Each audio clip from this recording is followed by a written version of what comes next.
నమస్కారం గురువుగారు. భగవద్గీత గురించి మరి చిన్నపిల్లలకు ఎంతో చక్కగా బోధిస్తారు. మరి మీ ఉపాధి తెలియదు, మీరు ఎక్కడి నుంచి వచ్చేది తెలియదు, మిమ్మల్ని ఎవరు పంపించేది తెలియదు. ఇది ఒక సత్కార్యము, ప్రతిఫలం లేకుండా భగవద్గీత బోధిస్తారు కదా. దాని గురించి కానీ భగవద్గీత గురించి కానీ కూడా నాకు చదువుదానందుకు మీతోటి కొంత ఉపన్యాసం నేర్చుకోవాలనే ఉద్దేశం. తప్పకుండా ప్రయత్నిస్తాను. అందరికీ నమస్కారం. నా పేరు శివనాథ రామచంద్రదాస్. మా గురువు గారి పేరు జయపతాక స్వామి గురు మహారాజ్. సో మేము అంతర్జాతీయ కృష్ణ చైతన్య సంఘము శిల ప్రభుపాదుల వారిచే స్థాపించబడిన ఆ సంస్థలో ట్రైనింగ్ అయి వచ్చాను నేను. సో ఈ లేమూరుకి రావటం చాలా ఆనందదాయకంగా ఉంది. సో ఇక్కడ పిల్లలందరూ చాలా అంటే చాలా అద్భుతంగా భగవద్గీత శ్లోకాలు నేర్చుకుంటున్నారు. ఇప్పుడు వాళ్ళు 12వ అధ్యాయము భక్తి యోగము, 15వ అధ్యాయము పురుషోత్తమ యోగము, సో ఇప్పుడు ప్రథమ అధ్యాయం స్టార్ట్ చేశారు. సో పాపయ్య స్వామి గారు అడిగినట్లుగా నేను వారికి ఉపన్యాసం ఇచ్చేంత వాడిని కాదు, కానీ సో వారు అడిగినట్టుగా ఏదో ఒక శ్లోకం చెప్పమన్నారు.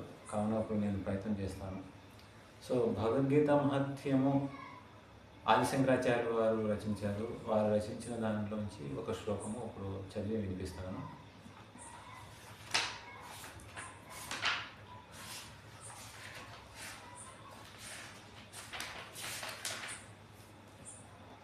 గీతాధ్యాయనశీలస్య ప్రాణాయామ పరస్య చ నైవ సంతి హి పాపాని పూర్వజన్మ కృతాని చ. భగవద్గీతను ఎవరైనాను అత్యంత శ్రద్ధతోనూ సావధానంతోనూ పఠించినచో భగవంతుని కృపచే పూర్వపు పాపఫలములు అతనిపై ఎట్టి ప్రభావమును చూపలేవు. కనుకనే భగవద్గీత చివరన శ్రీకృష్ణ భగవానుడు గట్టిగా ఇట్లు చెబుతున్నాను. సో 18వ అధ్యాయంలో 66వ శ్లోకంలో సర్వధర్మాన్ పరిత్యజ్య మామేకం శరణం వ్రజ అహం త్వాం సర్వపాపేభ్యో మోక్ష ఇష్యామి మా శుచః. సర్వధర్మములను త్యజించి కేవలం నన్నే శరణు వేడుము. సమస్త పాప ఫలముల నుండి నిన్ను నేను విముక్తిని చేయుదును, భయపడకుము. ఈ విధముగా భగవానుడు తనకు శరణు వేడిన వాని బాధ్యతనంతటినీ స్వీకరించి సమస్త పాప ఫలితముల నుండి అతనిని విడిపించును.